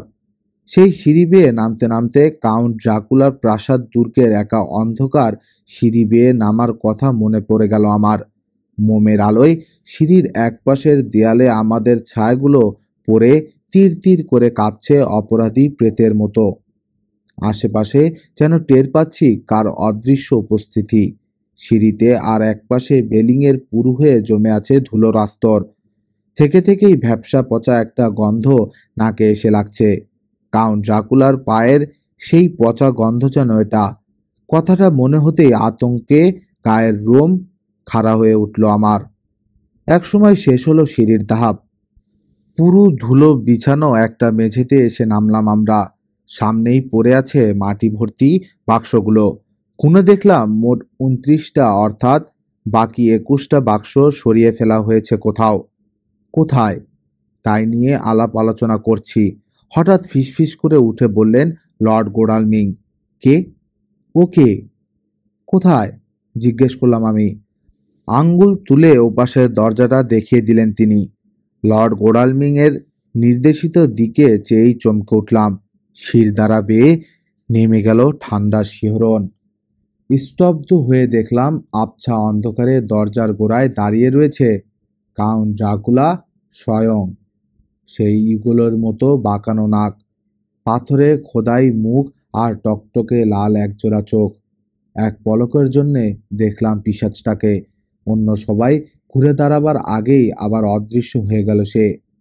চলো, দরজার ওপাশে কি আছে দেখে আসি। আমার মনে হয় পুরনো সমাধি কক্ষ ওটা, বলে মোমবাতি হাতে এগিয়ে চললেন প্রফেসর। দরজার ওপাশে পৌঁছে দেখলাম প্রফেসরের কথাই ঠিক। সমাধি কক্ষেই ওঠা। ঘরটার 3 দিকে ঘেরা পাথরের নিরেট দেয়ালে কোনো দরজা জানালা নেই। এই ভূগর্ভস্থ সমাধি কক্ষে থাকা সম্ভব নয়। গেল কোথায় ও? এখানে তো লুকোবার জায়গাও দেখছি না, বললেন লর্ড গোডালমিং। কে লুকাবে? জিজ্ঞেস করলেন প্রফেসর। কেন, একটু আগে দেখা লোকটা। ওদের লুকাবার জায়গার অভাব হয় না, হয়তো আমাদের আশেপাশেই কোথাও অদৃশ্য হয়ে আছে। হঠাৎ মিস্টার মরিসের বিস্মিত কণ্ঠ শুনে সবাই ঘুরে তাকালাম ওর দিকে। কথা না বলে আঙ্গুল দিয়ে ঘরের এক কোণে আমাদের দেখিয়ে দিলেন তিনি। নির্দেশিত দিকে চেয়ে দেখলাম চকচকে ধূলিকণার এক ঘূর্ণি উঠছে সেখানে। কণাগুলোর আভায় অনেকখানি কেটে গেছে ওদিককার অন্ধকার। ফসফরাসের মতো ঝিকমিক করে জ্বলছে নিভছে অসংখ্য ধূলিকণা। আশ্চর্য, এ জিনিসই দেখছিলাম আমি কাউন্ট ড্রাকুলার প্রাসাদ দুর্গে। ডাইনিতে রূপ নিয়েছিল ওই ধূলিকণা, এখন কিসে রূপ নেবে? দেখতে দেখতে বীভৎস চিৎকারে কান ঝালাপালা করে দিয়ে কোত্থেকে বেরিয়ে এলো হাজার হাজার ইঁদুর। ইঁদুরের লুটোপুটি আর চিৎকারের মাঝেই ক্রমশ বড় হতে শুরু করলো ধূলিকণাগুলো। জোনাকির সমান বড় হয়েই ঝাঁক বেঁধে উড়ে এসে আমাদের চারপাশে নির্দিষ্ট একটা দূরত্ব বজায় রেখে ঘুরতে শুরু করলো ওগুলো। বুঝতে পারছি রসুনের মালা আর পবিত্র ক্রুশ সঙ্গে থাকাতেই কাছে ঘেঁষতে পারছে না পিশাচটা। তবু যদ্দূর সম্ভব ভয় দেখাবার চেষ্টা করছে। আস্তে আস্তে রূপ বদলাতে শুরু করেছে জোনাকিগুলো। হঠাৎ অদৃশ্য হয়ে গেল জোনাকিরা। তার পরিবর্তে আমাদেরকে ঘিরে দপ করে শূন্য থেকে পড়ল একটা প্রকাণ্ড পাইথন। বিশাল মাথাটা তুলে টকটকে লাল চোখ মেলে আমাদেরকে দেখতে থাকলো সাপটা। এক ঝটকায় কোমর থেকে পিস্তলটা বের করে এনে ওটার দিকে নিশানা করলেন মিস্টার মরিস। কিন্তু ট্রিগার টেপার আগেই তার হাত চেপে ধরে বললেন প্রফেসর, গুলি করে কোনো লাভ হবে না মরিস, মরবে না ওটা। যেন প্রফেসরের কথায় সায় দিতেই খলখল করে বীভৎস হাসি হেসে উঠল সাপটা। বদ্ধ কামরায় সেই শব্দ প্রতিধ্বনিত হয়ে চতুর্থ গুণ ভয়ঙ্কর শোনালো। মরিসের হাত ছেড়ে দিয়ে পকেট থেকে একটা বিস্কুটের মতো জিনিস বের করলেন প্রফেসর। ওটার কিছুটা ভেঙে ছুঁড়ে দিলেন সাপটার মাথায়। অবাক কাণ্ড! একটা প্রচণ্ড আর্ত চিৎকার করে চোখের পলকে অদৃশ্য হয়ে গেল সাপটা। ওদিকে বেড়েই চলছে ইঁদুরের চিৎকার, যেন পাগল হয়ে গেছে ওগুলো। আর বেশিক্ষণ এখানে থাকলে ওগুলোর কিচমিচ শব্দে পাগল হয়ে যাব আমরাও। আমাদের এখানকার কাজ আপাতত শেষ বলে তাড়া লাগালেন আমাদের প্রফেসর। চলো বেরোই এ নরক থেকে। ভারী দরজাটা খুলে বাইরে বেরিয়ে এলাম আমরা। দরজার পাল্লা দুটো আবার লাগাবার পর তালা দিয়ে দিলেন প্রফেসর। পূবের আকাশে রঙের ছোপ লাগতে শুরু করেছে তখন। ক্লান্ত পায়ে ডাক্তার সেওয়ার্ডের বাড়ির দিকে রওনা দিলাম আমরা। ঘরে ফিরে দেখলাম তখনও গভীর ঘুমে অচেতন হয়ে আছে মিনা। কেমন যেন একটু ম্লান দেখাচ্ছে ওকে। হয়তো সারা রাত আমাদের চিন্তায় ঘুমোতে পারেনি, ভোরের দিকে ঘুমিয়ে পড়েছে। ওকে বিরক্ত না করে ঘরের কোণের সোফাটায় এসে গা এলিয়ে দিলাম। মনে মনে ঠিক করলাম 21টা বাক্সের খোঁজে আজই একবার টমাস স্নেলিং এর সঙ্গে দেখা করতে হবে। ক্যারিং কন্ট্রাক্টর সে। 50টা বাক্স কারফাক্সের পুরনো গির্জায় পৌঁছে দেবার দায়িত্ব নিয়েছিল সেই। মিনা হারকারের ডায়েরি থেকে 2 অক্টোবর।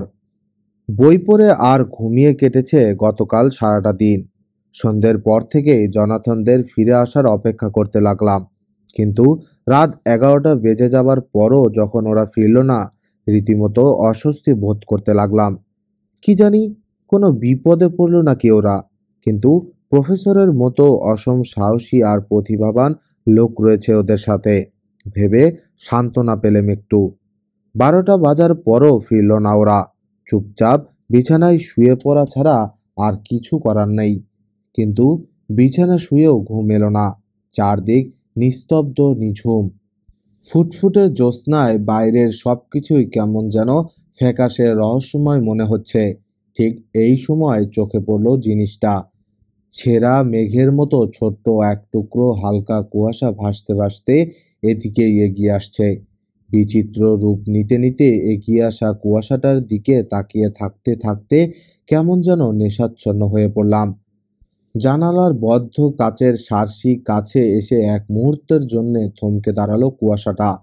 তারপর জানালার বদ্ধ পাল্লার মাঝখানের সামান্য ফাঁক দিয়ে চুইয়ে চুইয়ে ভেতরে ঢুকতে শুরু করলো। ঘরের ভেতর ঢুকেই একবার আমার মাথার ওপর পাক খেলো কুয়াশার স্তর। তারপর লম্বা একটা স্তম্ভের রূপ নিতে শুরু করলো। লাল টকটকে দুটো ভয়ঙ্কর চোখ ওই কুয়াশার ভেতর থেকে সরাসরি চেয়ে আমার দিকে আছে। সেই চোখের দিকে তাকিয়ে থাকতে থাকতে কেমন যেন মোহগ্রস্তের মতো হয়ে পড়লাম। ধীরে ধীরে বুঝে এলো চোখের পাতা। বোধহয় ঘুমিয়েই পড়েছিলাম। অনেক বেলা করে ঘুম ভেঙেছে আজ। ঘুম ভাঙার পর ভীষণ ক্লান্ত আর অবসন্ন লাগছিল নিজেকে। এখনো কেমন যেন ম্যাজ ম্যাজ করছে শরীরটা। কথাটা জানাতে হবে প্রফেসরকে। ডাক্তার জন সেওয়ার্ডের ডায়েরি থেকে 2 অক্টোবর। রেনফিল্ডের পাগলামি বেড়ে গিয়ে কোনো অঘটন ঘটে যেতে পারে ভেবে সারাক্ষণ একজন লোককে ওর ঘরের বাইরে রেখে ওকে পাহারা দেবার নির্দেশ দিয়ে রেখেছিলাম নার্সকে। তার সামান্যতম পরিবর্তন দেখলেও আমাকে খবর দেবে নার্স। কাজেই সেদিক থেকে নিশ্চিন্ত ভেবে হাসপাতালে যাওয়া বাদই দিয়েছি আজ। তাছাড়া গত রাতের অভিযানের পর হাসপাতালে যাবার মতো শারীরিক বা মানসিক অবস্থাও ছিল না। কাজেই সারাটা দিন সেটে ঘুম দিয়ে বিকেলের দিকে উঠেছি ঘুম থেকে। সন্ধ্যার পর ড্রয়িং রুমে বসে চা খেতে খেতে আমাদের ভবিষ্যৎ কর্মপন্থা নিয়ে আলাপ আলোচনা করতে লাগলাম। সকালে সামান্য কিছু মুখে দিয়ে সেই যে কোথায় বেরিয়েছিলেন মিস্টার হারকার, সারাদিন পর একটু আগে বাড়ি ফিরে এসেছেন। তার মুখ দেখে বোঝা গেল যে কাজে বেরিয়েছিলেন তাতে পুরোপুরি সফল না হলেও একেবারে ব্যর্থ হননি। ঘরে ঢুকেই ক্লান্তভাবে ধপাস করে একটা সোফায় বসে পড়লেন তিনি। কি ব্যাপার? কাউকে কিছু না জানিয়ে কোথায় টোটো করে এলেন? জিজ্ঞেস করলাম আমি। বলবো সবই, কিন্তু আগে কিছু খেয়ে নেওয়া দরকার বলে মিসেস হারকারের দিকে তাকিয়ে হালকা রসিকতার সুরে বললেন তিনি। আপনি কি দয়া করে কৃতার্থ করবেন এই অধমকে? অবশ্যই, অবশ্য সেই কখন থেকেই তো হুজুরের ভোগ সাজিয়ে বসে আছি, কিন্তু পাত্তাই নেই হুজুরের। তা দয়া করে এবার গাত্রোত্থান করা হোক, কপট গম্ভীর্যের সাথে জবাব দিলেন মিসেস হারকার। ওদের দুজনের কথার ধরনে হো হো করে হেসে ফেললাম আমরা সবাই। হাসতে হাসতেই উঠে দাঁড়ালেন মিস্টার হারকারও। একটু পর খাওয়া সেরে ফিরে এলেন তিনি। মিসেস হারকারের শরীরটা বিশেষ ভালো নেই বলে তাকে জোর করে বিছানায় শুয়ে দিয়ে এসেছেন। একটা সোফায় বসে পড়ে পকেট থেকে পাইপ বের করে তাতে তামাক পুরে ধরিয়ে নিলেন মিস্টার হারকার। আমি আর কৌতূহল চেপে রাখতে পারলাম না, বলেই ফেললাম, ভাবসাব দেখে তো মনে হচ্ছে কাউন্ট ড্রাকুলার সাক্ষাৎ পেয়ে গেছেন আপনি। সাক্ষাৎ না পেলেও খোঁজ পেয়ে গেছি, মুখ থেকে পাইপটা সরিয়ে বললেন মিস্টার হারকার। তাহলে তো কাজই করে এসেছো একটা। কোথায় পেলে তার খোঁজ? এতক্ষণে মুখ খুললেন প্রফেসর। আসলে সেই 21টা বাক্সের খোঁজে বেরিয়েছিলাম আমি। কার্টার প্যাটারসন কোম্পানির কাছ থেকে পাওয়া সামান্য একটা সূত্র ছিল আমার হাতে। সেই সূত্র ধরেই ক্যারিং কন্ট্রাক্টর টমাস স্নেলিংয়ের খোঁজ করি। সেখান থেকে খোঁজখবর করতে করতে শেষ পর্যন্ত 21টা বাক্সের হদিস পেয়ে যাই আমি। প্রথম কিস্তিতে ঠেলাগাড়িতে করে 6টা বাক্স নিয়ে যাওয়া হয়েছিল মাইল অ্যান্ড নিউ টাউনের 197 নম্বর চিকশন স্ট্রিটে। দ্বিতীয় কিস্তিতে আরও 6টা নিয়ে যাওয়া হয় ব্রেমন্ডসের জ্যামাইকা লেনে। তৃতীয় ও চতুর্থ কিস্তিতে বাকি 9টা বাক্স নিয়ে যাওয়া হয় পিকাডিলি সার্কাসের কাছের পুরনো গির্জাটায়। আমার মনে হয় 347 নম্বর পিকাডিলির সেই বিশাল পুরনো গির্জাটাতেই এখন ঠাঁই নিয়েছে কাউন্ট ড্রাকুলা। দারুণ আবিষ্কার করে এসেছো তো দেখছি। তা 347 নম্বর বাড়িটা চেনো তুমি? নিজে চোখে দেখেছো? দেখেছি। বুঝতে পারছি কেন প্রশ্নটা করছেন। অর্থাৎ কারফাক্সের গির্জার মতো প্রহরা আছে কিনা, ঢুকতে অসুবিধা হবে কিনা, এই তো? মৃদু হেসে বললেন মিস্টার হারকার। না প্রফেসর, হবে না। গুড। আগামী 3 দিনের পরিকল্পনা নিয়ে এরপর দীর্ঘক্ষণ আলোচনা করলাম আমরা। রাতে শুতে যাবার আগে হাসপাতালটা একবার পরিদর্শন করে এলাম আমি। রেনফিল্ডের ঘরে উঁকি দিয়ে দেখলাম পরম নিশ্চিন্তে ঘুমোচ্ছে ও।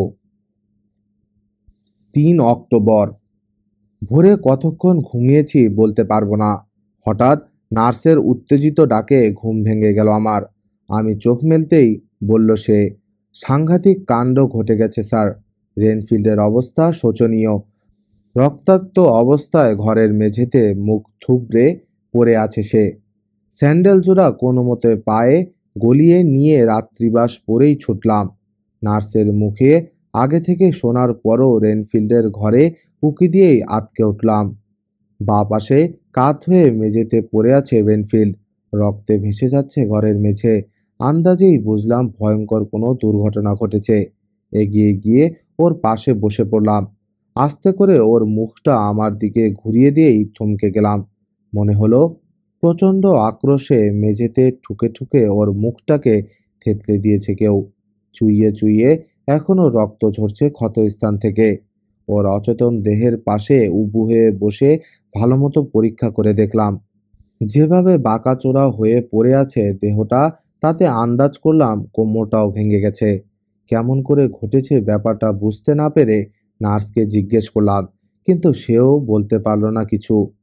রেনফিল্ডের ঘরের সামনে সারাক্ষণ পাহারা দেয় একজন দারোয়ান, সুতরাং সামনে দিয়ে কেউ তার ঘরে ঢুকে তাকে এভাবে মারপিট করে যেতে পারবে না। আর পেছনের বন্ধ জানালা দিয়ে রেনফিল্ডের অজান্তে কেউ তার ঘরে ঢোকার প্রশ্নই ওঠে না। মারা তো দূরের কথা, বিছানা থেকে পড়ে গিয়েও ওরকম ঘটা অস্বাভাবিক। তাহলে ব্যাপারটার মাথামুন্ডু কিছুই বুঝতে না পেরে প্রফেসরকে খবর পাঠালাম। কয়েক মিনিটের মধ্যেই রাতের পোশাক পরা অবস্থায় ছুটে চলে এলেন প্রফেসর। কয়েক মুহূর্তেও রেনফিল্ডের থেতলানো মুখের দিকে তীক্ষ্ণ দৃষ্টিতে তাকিয়ে থেকে আমার দিকে ঘুরে দাঁড়ালেন তিনি। আস্তে করে বললেন, অত্যন্ত গুরুতর মনে হচ্ছে আঘাতটা। ভালোমতো পরীক্ষা করে দেখতে হবে ওকে। ওর ওপর নজর রেখো। এক্ষুনি আসছি আমি। টেনে টেনে শ্বাস নিচ্ছে রেনফিল্ড। দেখেই বোঝা যাচ্ছে খুবই খারাপ অবস্থা ওর। অল্পক্ষণেই ফিরে এলেন প্রফেসর, হাতে অপারেশনের ইনস্ট্রুমেন্টস বক্স। ওর থমথমে গম্ভীর মুখ দেখে অনুমান করলাম গভীরভাবে ভাবছেন কিছু তিনি। ঘরে ঢুকেই নার্সের দিকে চেয়ে বললেন তিনি, তুমি একটু বাইরে যাও তো, দরকার হলে ডাকবো। মাথা ঝাঁকিয়ে ঘর থেকে বেরিয়ে গেল নার্স। আর বিন্দুমাত্র দেরি না করে রেনফিল্ডের পাশে উবু হয়ে বসে পড়ে তাকে পরীক্ষা করতে শুরু করলেন প্রফেসর। বেশ কয়েক মিনিট ধরে গভীরভাবে পরীক্ষা করার পর উঠে দাঁড়িয়ে বললেন প্রফেসর, মুখের আঘাতটা তেমন কিছু না। আসলে আঘাত লেগেছে করটিতে। ভেঙে চুরমার হয়ে গেছে মাথার তালু। যন্ত্রণার অভিব্যক্তি দেখেই বোঝা যাচ্ছে আঘাতটা মারাত্মক। এখন যত শীঘ্র সম্ভব স্বাভাবিক অবস্থায় ফিরিয়ে আনতে হবে রক্তের চাপ। যেভাবে রক্তক্ষরণ বাড়ছে তাতে শীঘ্রই অস্বাভাবিকভাবে বেড়ে যাবে যন্ত্রণা। ওর মাথার ভেতরের জমাট বাঁধা রক্ত অপসারণের জন্যে এখনই অপারেশন করাতে হবে। দরজায় টোকা দেবার মৃদু শব্দ হতেই এগিয়ে গিয়ে দরজা খুলে দিলাম। দরজার বাইরে দাঁড়িয়ে আছে আর্থার, মরিস আর মিস্টার হারকার। চেহারা আর পোশাক পরিচ্ছদ দেখেই বোঝা যায় সদ্য ঘুম থেকে উঠে এসেছে ওরা। আর্থার বলল, কি হয়েছে জন? শুনলাম মর্মান্তিক দুর্ঘটনা নাকি ঘটে গেছে এখানে। ঠিকই শুনেছিস। আয়, ভেতরে আয়, ডাকলাম আমি। ওরা ঘরে ঢুকতেই আবার দরজা বন্ধ করে দিলাম আমি। রেনফিল্ডকে ওভাবে রক্তাক্ত অবস্থায় পড়ে থাকতে দেখে প্রায় আঁতকে উঠে বলল আর্থার, কি হয়েছে লোকটার? সংক্ষেপে ঘটনাটা জানালাম ওদের। সব শেষে বললাম, অপারেশনের পর সামান্য সময়ের জন্যে হয়তো জ্ঞান ফিরতে পারে ওর। তাহলে ওর এ অবস্থার জন্যে কে দায়ী জানা যাবে হয়তো। আস্তে আস্তে এগিয়ে গিয়ে রেনফিল্ডের বিছানাটায় বসে পড়ল ওরা তিনজন। ততক্ষণে অপারেশনের কাজ শুরু করে দিয়েছেন প্রফেসর। গভীর উৎকণ্ঠার সাথে প্রতীক্ষা করতে থাকলাম আমরা। সময় যেন কাটতেই চাইছে না। যেন অনড় হয়ে দাঁড়িয়ে গেছে আশঙ্কা আর উদ্বেগ ভরা মুহূর্তগুলো। জ্ঞান ফিরে আসবে তো রেনফিল্ডের? যদি আসে, কি শুনতে পাবো ওর মুখ থেকে? ধীরে, অতি ধীরে শ্বাস ফেলছে রেনফিল্ড। যে কোনো মুহূর্তে থেমে যেতে পারে বুকের ওই মৃদু উত্থান পতন। একসময় শেষ হলো অপারেশন। অত্যন্ত নিপুণভাবে কাজ শেষ করেছেন প্রফেসর। কয়েক মুহূর্তের জন্যে বেশ জোরে জোরে শ্বাস ফেলল রেনফিল্ড। তারপরেই ধীরে ধীরে স্বাভাবিক হয়ে আসতে থাকলো ওর শ্বাস প্রশ্বাস। বার কয়েক চোখের পাতা মিটমিট করে আস্তে করে চোখ মেলল রেনফিল্ড। কাঁপা কাঁপা গলায় প্রায় অস্ফুট স্বরে জিজ্ঞেস করলো, এক ভয়ঙ্কর দুঃস্বপ্ন থেকে জেগে উঠেছি আমি প্রফেসর। বুঝতে পারছি নির্মম বাস্তবে পরিণত হয়েছে স্বপ্ন। তা আমার আয়ু আর কতক্ষণ আছে প্রফেসর? সে প্রশ্নের জবাব না দিয়ে শান্তভাবে বললেন প্রফেসর, দুঃস্বপ্নের কথাটা আমাকে খুলে বলবে কি রেনফিল্ড? বলবো। আগে আমাকে একটু পানি খাওয়ান। তৃষ্ণায় শুকিয়ে কাঠ হয়ে গেছে গলা। আমি মরিসের দিকে চাইতেই আমার ইঙ্গিতে বুঝতে পেরে এক ছুটে গিয়ে একটা ব্র্যান্ডির বোতল জোগাড় করে আনলো সে। একটা গ্লাসে পানি ঢেলে তাতে খানিকটা ব্র্যান্ডি মিশিয়ে রেনফিল্ডের হা করা দু ঠোঁটের ফাঁক দিয়ে একটু একটু করে ঢেলে দিলাম। ওটুকু খাওয়ার পর সামান্য একটু যেন চাঙ্গা মনে হলো রেনফিল্ডকে। বার দুয়েক ঢোক গিলে মৃদু স্বরে কথা বলতে শুরু করলো সে। আসলে স্বপ্ন দেখিনি প্রফেসর, এক ভয়াবহ বাস্তব অভিজ্ঞতা অর্জন করেছি আমি একটু আগে। আমি জানি সময় ফুরিয়ে এসেছে আমার, কিন্তু সব বলে যাব আপনাদের। এ পর্যন্ত বলে আর একবার পানি খেতে চাইল রেনফিল্ড। পানি খেয়ে আবার বলতে শুরু করলো সে। ঘুমিয়েছিলাম।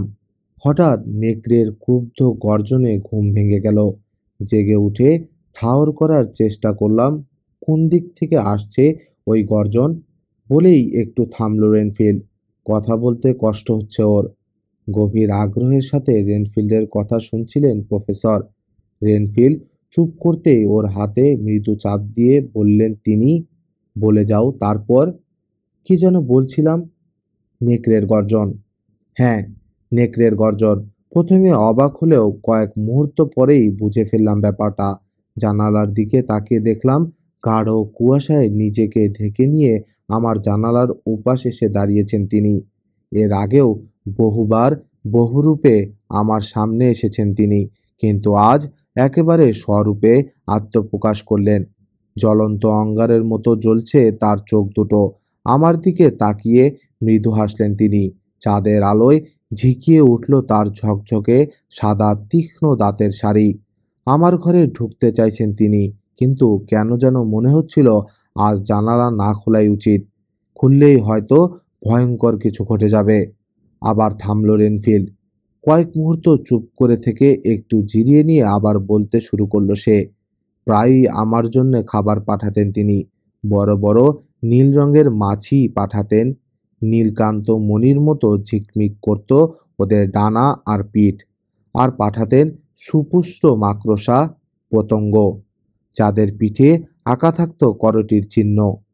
আজ তিনি জানালার বাইরে দাঁড়িয়ে মৃদু হেসে বললেন, আজ তোমার জন্যে কি পাঠাবো জানো? ইঁদুর। হাজার হাজার ইঁদুর। টকটকে লাল তাজা রক্ত বইছে ওগুলোর ধমনীতে। তার কথায় হাসলাম আমি, কিন্তু জানালা খুললাম না। আসলে দেখতে চাইছিলাম তার ক্ষমতা কতটুকু। ঠিক এই সময় আবার একসঙ্গে ডেকে উঠল হাজার হাজার নেকড়ে।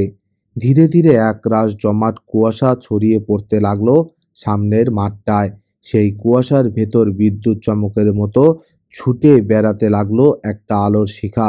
একসময় সরে গেল কুয়াশা। তখনই চোখে পড়ল ওগুলো, হাজার হাজার ইঁদুর।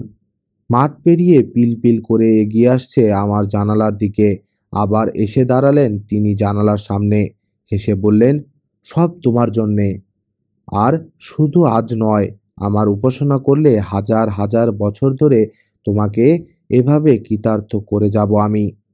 ধীরে, অতি ধীরে জানালার কাছে এগিয়ে গেলাম আমি, কিন্তু জানালা খুললাম না। শুধু তার জ্বলজ্বলে লাল চোখের দিকে তাকিয়ে থাকলাম।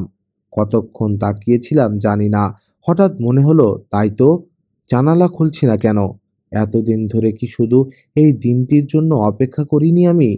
কথাটা মনে হতেই আস্তে করে হাত বাড়িয়ে খুলে দিলাম জানালা।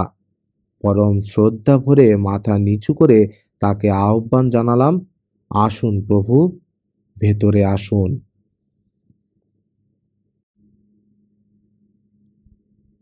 ড্রাকুলার সপ্তম পর্ব এখানেই শেষ হলো। রহস্যের জট প্রায় খুলে আসার মুখে, কিন্তু চূড়ান্ত পরিণতি কি হবে? ভয়ঙ্কর ড্রাকুলার বিরুদ্ধে কি শেষ পর্যন্ত জয়ী হওয়া যাবে? জানতে হলে আগামীকাল চোখ রাখুন সাকিব স্টোরি লাউঞ্জের শেষ পর্বে। ধন্যবাদ সবাইকে।